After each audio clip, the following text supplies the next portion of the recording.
Most people think Elon Musk started with Tesla or PayPal, but the truth is far more dramatic. Before any of that, before the headlines and rocket launches, Elon built a company no one talks about anymore.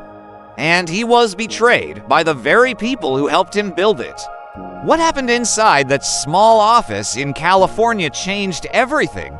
And it lit a fire in Elon that still burns today. You've never heard this version of the story. If you're someone who craves stories of ambition, betrayal, power, and resilience, then you're in the right place. This is Revealed Bio, where we uncover the truths hidden behind the world's most powerful names. It was 1995. A young South African immigrant stepped off a Greyhound bus in California. He had no apartment, no powerful friends, just a backpack, a second-hand laptop, and a mind that wouldn't stop thinking about the future. His name was Elon Musk. He believed in something no one else around him saw yet: the power of the internet. The idea that code could reshape how people connect with information, how cities moved, how money flowed. He couldn't stop thinking. He couldn't stop building. He had nothing. But in his head, he already saw everything. Together with his younger brother Kimball, Elon founded a startup called Zip2. The name didn't mean much to anyone then, but the idea behind it was far ahead of its time. Zip2 was designed to take printed business directories, the thick yellow pages that used to sit on every phone table, and turn them into something dynamic, online, and accessible. It was Google Maps, it was Yelp, and it came years before either one existed.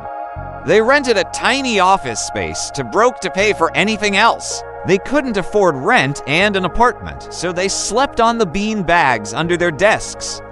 They showered at the local YMCA and lived off pizza and soda.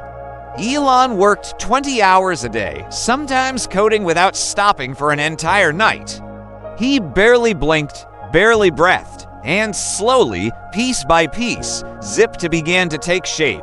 By 1996, the company started attracting attention. Venture capitalists, newspapers, tech executives all began to notice what these two brothers were building. But with investors came new rules. Elon wasn't just a coder anymore. He was a founder standing in the middle of Silicon Valley money, and they didn't like what they saw. They said he was too intense, too obsessed, too unpolished, too dangerous to lead.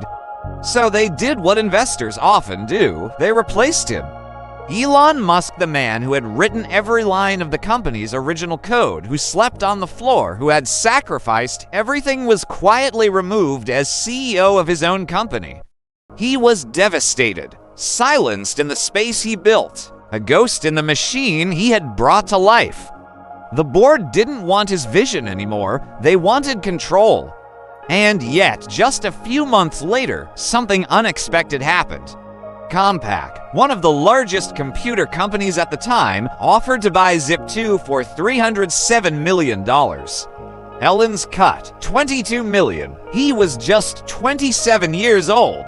Most young millionaires would have taken the money and disappeared into luxury, bought a yacht, a mansion, a quiet life of comfort. Elon did the opposite. He bought a plane and used it to launch his next idea, something far bigger, far riskier.